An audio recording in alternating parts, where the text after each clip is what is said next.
tanong ko kayo, sir. Okay lang. Ikaw naman, kumusta ka naman? Okay naman po. Disib. Saan po kayo sa Pinas, sir? Mindanao po, kaya lang dito ako ngayon sa Bataan. Okay. Wala. Ano, asawa niyo po? Ano kayo, hiwalay o ano? Budo po ako. Biyudo. Okay. 1996. 1996. Okay po. Ilan po anak niyo? Dalawa lang po. Pero may mga pamilya po. Okay. Ilan taon na po kayo? 57. 57. Kayo naman. Ikaw naman, ma'am. Kayo naman po magtanong. Ano? Ako ang magtanong, wait lang. Kayo naman po magtanong sa akin.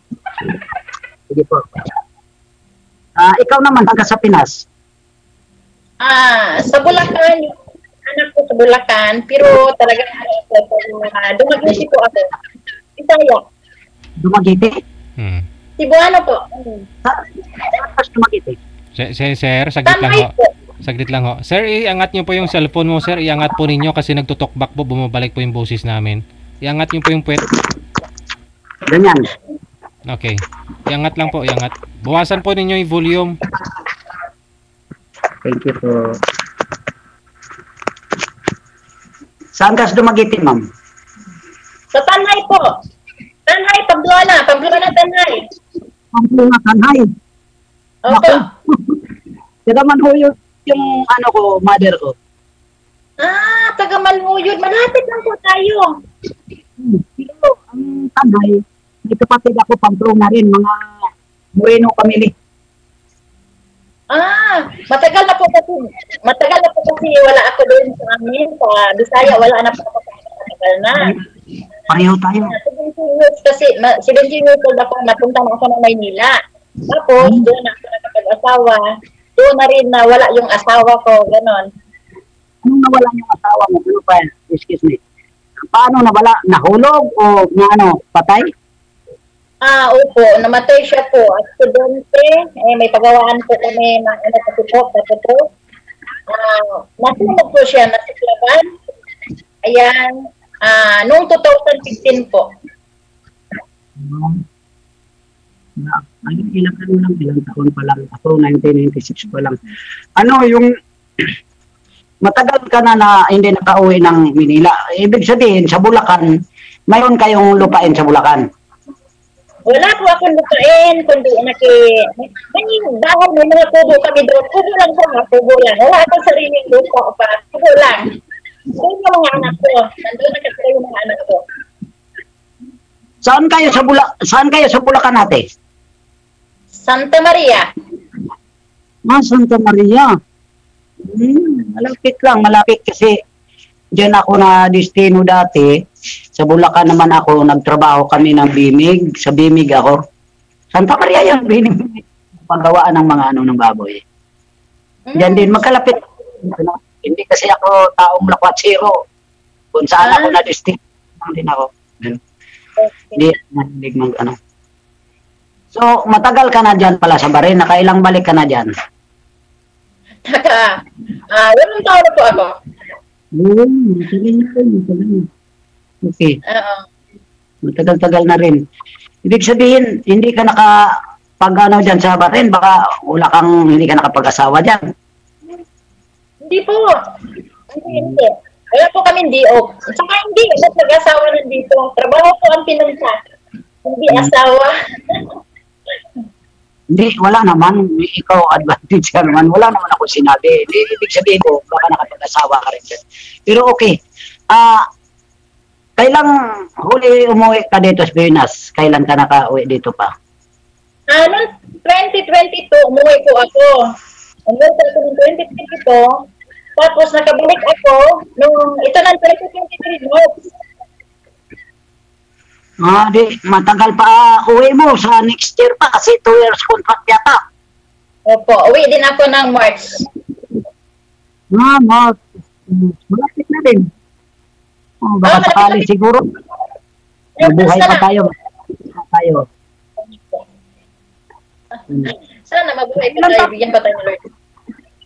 Ilang taon ka na pala? Mga 52 na po ako. Bata pa, pero bata pa yung mukha mo. Parang, ano ka, baby face kasi. Ano ka mo? Anak mo, daming anak mo. 5 ang anak ko po. 5. Kulang pa. 52, ibig sabihin, hindi pa mga anak yan. Hindi na. Okay na. Matagal na, ano po. Wala na, tali na ako. Wala na. Wala na akong asawa. Ano ka na, cesaria? Ano bang tawag dito? Ano bang tawag dito? Ligate. Okay lang naman. Hindi naman kasi natin pinapangarap yung ganon pag nakapag-asawa ka, anak. Ang importante doon, magsasama kayo habang buhay, nagkaintindihan kayo, walang away. O, yun ito. Tama yun. Magtulungan, mag-asawa. Ganito. Ano mo sa buhay? Anong trabaho mo, marunong ka magtahi, ganun. Anong mga, ano mo? Yung parang magnegosyo.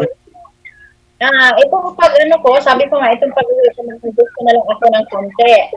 Kasi nga mga anak ko naman din, yung 5 na yun, isa lang ang may asawa, tapos yung 4, wala pang asawa, kung naman sila na may trabaho. Kasi single pa. Okay lang rin. Opo. Okay lang rin. Pero trabaho naman yata, mas professional naman. Opo, hindi, isa lang ang professional ko, isa lang yung teacher ko. Nakagraduate siya ng teacher, nakapasa na rin siya ng board exam ng teacher. Down ng teacher ngayon, okay na rin. Buhay na rin. Kahit hindi ka nagtatrabaho, patong mo ng 56, 55, huwag ka na magtrabaho, magnegosyo ka na lang yung restaurant. Negosyo na lang, negosyo. Opo. Wala naman ang driver. Ito pa. Wala mo rin ako. Hindi pwede kilim ako sa... Ganun kagad. Kayo naman. Ha? Excuse me muna. Tanong ko pala sa'yo. Anong pakay mo dito na nagpasalang ka dito? Hindi po, lang, sabi ko nga, syempre, wala na akong malay mo kung dito ako makahanap, kasi po, karamihan kasi po, sa mga classmate na yan, manluloko. Paano mo kung dito ako makahanap? Ako dyan? Access ako dyan. Hindi naman lahat-lahat, pero kadalasan talaga mangluloko kasi ngayon nga, pag, may FB ka, ganun. Lahat naman, pero depende naman yan sa tao. Depende rin sa'yo. Mahalata mo kaagad yung lalaki, hindi seryoso sa'yo, yung gusto lang niya, yung pagkaano mo, babae mo, lalo na abroad ka, yung i-interesan lang yung kasi may pira, padala mo ako dito kasi nagkasakit ako, sakit yung ganun ganito. Hindi ganun dapat kung talagang para sa akin na naman. Ang pakay ko dito, diretso yan ka. Ang pakay ko kasi dito, wala naman akong pakay na mag-asawa agad, yung ganun ganito. Sa akin lang, kung talagang nagkakaintindihan tayo nga walang bastusan, ibig sabihin, tiwala ka sa akin, tiwala din ako sa'yo, ibig sabihin, tayong dalawa, magkaintindihan. So ngayon, pag sa oras na kasi, kung pang ilang salang ko dito, lahat kasing nakausap ko, medyo mataas ang pride. Ako naman, wala naman, iba-pride kasi, mahirap lang ako, kumakain lang ako ng kumuting kahoy. Kung sabihin mo, Magiti ako, alam mo naman yung lugar doon, kaya nga nakarating tayo ng sarili ko tayo, ganun din ito. Sanay ko sa mahirap, dahil hindi naman ito mahirap lang ako. Kasi ako man, sa totoo lang, kung talagang magkaintindihan tayo, depende sa usapan, pero hindi naman natin pag-usapan kaagad na, ganun, ganito, mag-asawa tayo kasi sa totoo, diretsahin kita. Mayroon akong abroad, kaya lang, kami, hindi, palagay na natin, diretsahin na kita, nagkahiwalay kami kasi ayaw kong ganun, naghihirap kami noong bago siya mag-abroad, kaya nga nagtulungan kami nung makapag-abroad siya. Totoo lang ako, siluso ako. Wala naman din tao nga hindi siluso. Nahuli ko lang siya na nung mag-2 years siya. Tapos, okay na naman yung komunikasyon namin, pero nahuli ko siya, yung parang harap-harapan na nga. Siguro naghanap ng ako dahil pangit naman talaga ako, nakikita mo naman. Baka mahirap ako. Pero hindi naman dapat ganun. Kung talagang wala na tayong gusto sa isa't isa, dapat mag-usap ng maayos. Hindi yung ano, napayabangan ako abroad. Pero alam ko abroad, maghirap rin kayo dyan, di ba? Mahirap din dyan. Kaya lang, ang iniisip siguro niya, pera ko dito, ganun, ganito. Kasi dito sa Pinas naman, ako, aminin ko sa'yo, may trabaho din ako, pero yung part-time. So ngayon, wala naman akong ano, dahil ako lang mag-iisa, may mga apo ako. Siyempre, nagbibigay ako, kailangan ko rin sarili ko. Pamili rin ng kahit ano-ano. Sabon, kung anong mga pangangailangan, lahat-lahat ng panggamit sa katawan. Siyempre, inagaan ko rin yung sarili ko. Wala akong bisyo. Minsan, hindi ko masabi wala akong bisyo. Minsan kasi, pag may mga pamangkin nga galing sa ibang bansa, tawagan ako, mag-inom tayo dito, inom, pero hindi sagaran po, hindi sagaran.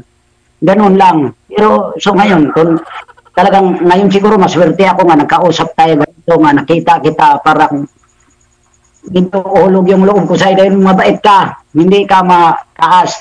Kasi noong unang nakausap ko sa Italy siya, tapos pinaanuhan niya ako kaagad ng salita nga, uuwi siya ng Pinas, magpagawa siya ng bahay, may mga apartment siya, ayaw ko yung ganon. Di, para sa akin, nag-chat din ako, pero naglaylo ako, kaagad sabi ko kako, hindi kami pwede. Kasi kumbaga sa ano, ako, tubig, siya langis, lumulutang siya kasi may pira siya. Papaano niya kung pagdating niya puro boy-boy ang abutin ko, pangit lang rin yun. Ang gusto ko talaga yung disim. Yung hindi yung mayabang ako, may barko ako, wala man, mahirap lang ako, talaga mahirap ako. Pero kahit sa edad kong ito, nagtatrabaho ako para sa kinabukasan at kung makakaroon ako ng pamilya. Ganun lang. Hindi ko ganun kasimple kasi ang iniisip ko dapat nga sana magnegosyo ako, kaya lang iniisip ko ako mag-isa. Ginawa ko lang, mag-alaga na lang ng mga, limbawa, katulad ng baboy, ganun ganito. Kasi gusto ko sana nga magtinda-tinda. Kaya lang, mahirap. Baka mamaya, puro check yung mamili, di puro utang din, dahil siyempre, pangit yun, pangit. Pabiro lang yan, biro lang. Kaya sabi ko lang, kung talagang makakita ako ng medyo yung maasahan, kasi ako pag may trabaho ako, yung sahod ko, hindi ko tinatago. Lahat-lahat, wallet ko, ilalapag ko, titingnan mo lahat yun. Pag pumasok ko ng trabaho, hindi ako nanghihingi ng pera. Muntiis ako maglakad para makakarating ako sa pararoonan ko.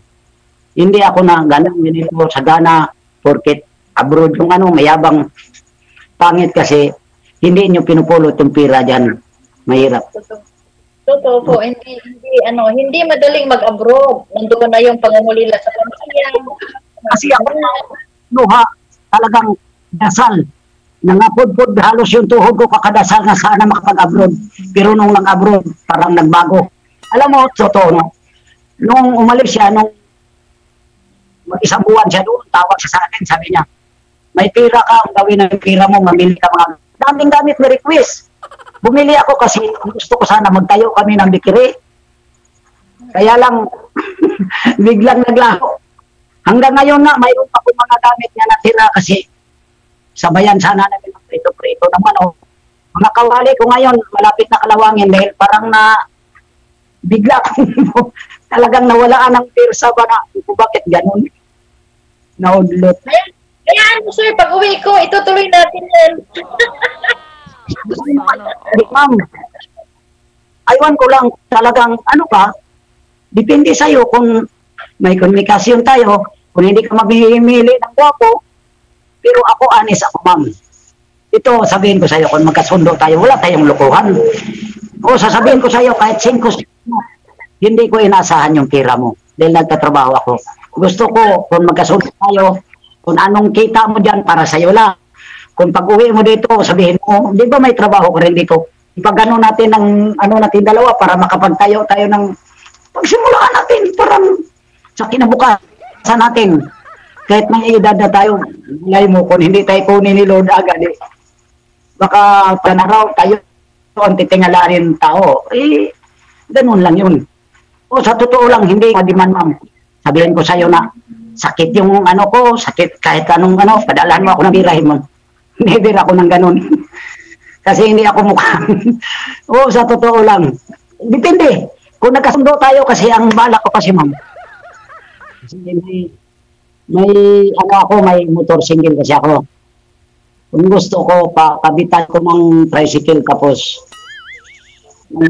tayo yung ikot-ikot lang. Titinda. Basta makarga lang sa ano. Tapos kung marunong ka lang sana magtahi, bibili tayo ng makina para magtahi ka na lang. Marunong ako magtahi. Ay, hindi pa ako marunong eh. Turuan niyo na lang ako. Hindi ako marunong magtahi. May sasakit lang kasi kaya ako umuwi dyan. Eh, tumapawi na kasi din ako ng mga anak ko. Nasa ko, yung isa kong anak. Sabi mo ito naman na kasi medyo may ano ka na. May edad na. Eh, kaya nga sabi ko, hayaan mo, uwi din ako. Ngayong pagkatapos ng kontrata ko, uwi na ako. Ayun. Salamat kung ganun. Thank you very much.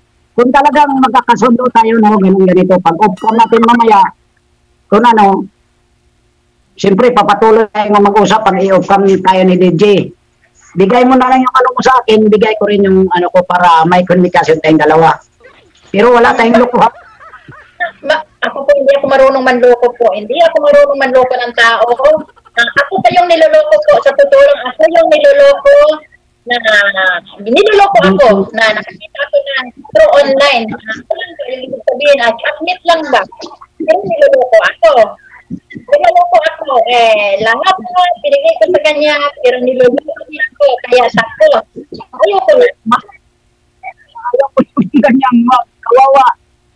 Sige lang, hayaan mo lang. Yung nagluloko sa'yo, may karma yan. May karma. Totoo po yan. Para tuloy hindi ba matakot siya sa akin, matakot siya sa Panginoon? Hindi dapat ako katakutan sa Panginoon. Dahil ako wala akong ginawa sa kanya.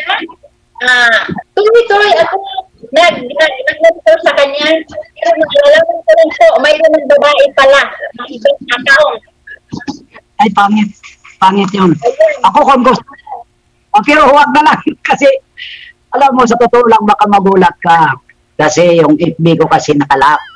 Kasi, ayaw ko kasi yung daming, chichi-burichi, dahil alam mo naman ngayon, maraming scam. Kaya nga, ayaw ko mapaloko nakalak yung mga ano ko. Kaya lang, sa totoo man. Kung talagang totoo ka, kung talagang totoo ka. Yun yung kinakatakot ko eh. Siguro naman dito sa video siguro, naka-live na tayo sa siguro na nakikita ko sa mga anak ko. Nakikita ko ng mga anak ko, mga pamangkin ko, lahat nakita siguro ako. Tayo. Daming kakita. Tama pala yung nakakilala tayo, taga Dumaguete ka. Baka magkasabay tayo doon, baka magulat pa yung kamag-anak mo, tapos diretso tayo doon sa amin, sa mga kapatid ko. Titingnan natin po, titingnan natin. Hindi ko sasabihin na oo, hindi ko rin sasabihin na hindi. Panahon lang po ang nag-a-adjust sa atin. Ganun lang po. Kasi, ikaw pa yung ano.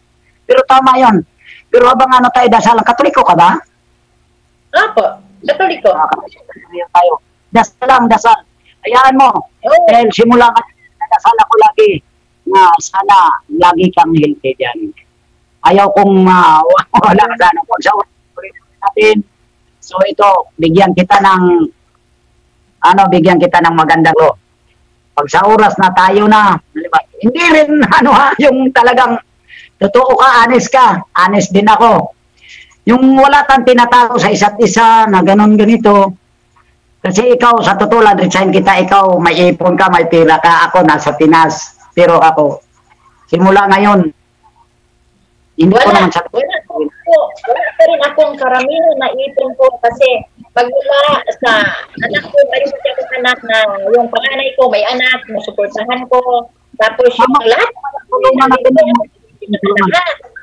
ngayon, yung anak ko napapuntang ibang bansa, ginastusan ko. Tapos yung anak ko rin teacher, nagbibigay din ako, hindi ko siya nakatapos. Tapos yung manugang ko, taga-student, tinulungan ko din. Lahat po, nakasupport ako lahat sa kanila. Kasi siguro naman, pag wala naman ako, matanda na ako, siguro naman tayo na nila akong pakainin. Ito po siguro. Tama, matulungan natin habang pag sa oras na nakaplastar na yan sila, siyempre, pagdating mo ng tamang edad din, ikaw naman din, hindi ka naman nila pagdamutan. So, ganito na lang. Nagkaano tayong dalawa, yung talaga, ipapromise ko talaga sa'yo nga, hindi ako magbabagong kulay kasi ganito ng kulay ko, kulay itim na. Ito, pag talagang totoo ka, totoo din akong tao. Itong anuhin ko sa'yo, pag nakauwi ka, magpaplano tayong dalawa. Magnegosyo ba tayo? Kung saan ka tutuloy sa anak mo? O hindi ko rin masabi na hindi natin ito sa atin patuloyin. Hindi pwede. Gusto ko may tayo, yung saan tayo, mag-uusap tayo ng mayos, abang andyan ka, siyempre, komunikasyon. Bigyan mo pala ako ng oras. Kung anong oras dapat kita i-chat, kasi alam ko yung oras dyan, at sa oras dito, 5 hours ang advance dito sa Pinas. Ayaw ko namang gano'n na hindi kita patulugin. Gusto ko talaga yun, talaga hindi nadasal ko nga, ingat kayo lagi. Ang sa akin lang po, ang sa akin lang. Wala namang problema po, napapasok tayo sa ganito, no? Ang sa akin lang po, na ayaw ko ba yung, pag tumawag ka sa akin, naging busy ako, tapos pag hinilaan mo ako ng lalaki, wala po yun. Puro mga anak, ang kalusang po, anak, yung kid, ako, yan po. Hindi mangyayari yun. Wala kang isiping ano para sa akin kasi naintindihan ko yun. Halimbawa, nag-chat ko, no reply. Ibig sabihin, nakaintindi na ako. Matik na yun na busy ka, minsan nakapapahinga ka, bang mag-chat na tulog. Alam ko, alagayan mo yan. Ito lang sa... Nangyari na nga sa akin na yung naging ka-chatmate ko, yung ka-chat ko, lagi na ako hinihintaan, meron ako ibang kausap, may lalaki daw ako, hindi lagi ako busy. Pinaliwanag ko sa kanya, mga anak ko ang kausap ko, wala akong ibang kausap na lalaki bala. Lagi ko lahat, mga anak, kaibigan, kapatid ko ang kausap ko. Hindi daw, hindi daw ako lalaki talaga. Naghihinala siya. Ngayon, malaman-laman ko pala, siya yung mayroong kinakasama na sa Pilipinas. Di ko po napakasakit yun. Mga sabihin ko na ito na ang totoo. Kaya nga gano'n ang ginawa niya sa'yo. Inunahan ka niya parang hindi mo siya mahuli. Pero siya gumawa ng katarantaduhan. Gano'n lang yun eh. Gano'n lang yun. Tulad sa akin. Karma. Sana naman magising ka. Kasi nalhuko ka na kung araw. Magising ka. Pag-usapan mo natin yun. Kaya yung simplipas na ito eh. Guwapo siguro yan, guwapo. Kaya nga nahulog ka, guwapo. Hindi naman siya guwapo. Medyo. Kaya lang bata pa nga ako. Kaya pala, bata kasi nanap mo eh. Dapat pala muna ko nga, mag-60 ako. Abot ako ng 60 para, gano'n ganito. Pero sa totoo lang, kahit sa edad kong ito, hindi pa ako mag-asawa kahit sampuin ko yung asawa ko, ma'am. So, na yung kinabukasan kasi malapit na tayo, hindi naman natin alam na bigla tayo kasi yung buhay natin, si Lord lang may hawak. Kailangan hindi naman yung puro gano'n na tikman mo ang lahat habang buhay ka pa pangit yan. Ang isipin na bukasan kung talagang matibay pa yung tuhod mo. Malay, katulad ngayon, swerte ako sa iyo dahil mabait ka. Ayaw ko kung totoo ka. Ikaw rin siguro, kung hindi swerte, malalaman din ninyo po, pag nag-umpag na tayo dito kayo dito, ano yung ugali ko. Makikita naman po ninyo kung ano yung harap nyo ngayon, hindi magbabago. Ganun pa rin po. Bait mo talaga. Thank you, na ikaw ang nakaharap. Hindi ako, pero wag lang ako magalit ko wag lang ako may makita. Kasi pag may nakita na ako, mayroon na akong mga pansin sa'yo. Talagang sasabog. Ganun lang. Yan mo. Pag nanating tayo, magpakabait talaga ako lalo na puro lang ako ngiti. Hindi ako magpasaway sa'yo. Promise yan, promise. Saan ka nga sa Maynila? Saan ka? Ano? Saan ka nga? Saan ka sa party Manila? Saan? Saan ko party ngayon? Sa Bataan ako ngayon. What? Sa Bataan ako ngayon. Pero sa Mindanao. Ano? Saan po? Hindi ko narinig. Nandito ako sa Bataan City. Bataan. Luzon. Luzon.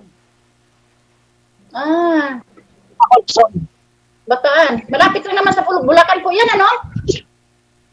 Siguro mga 2 hours.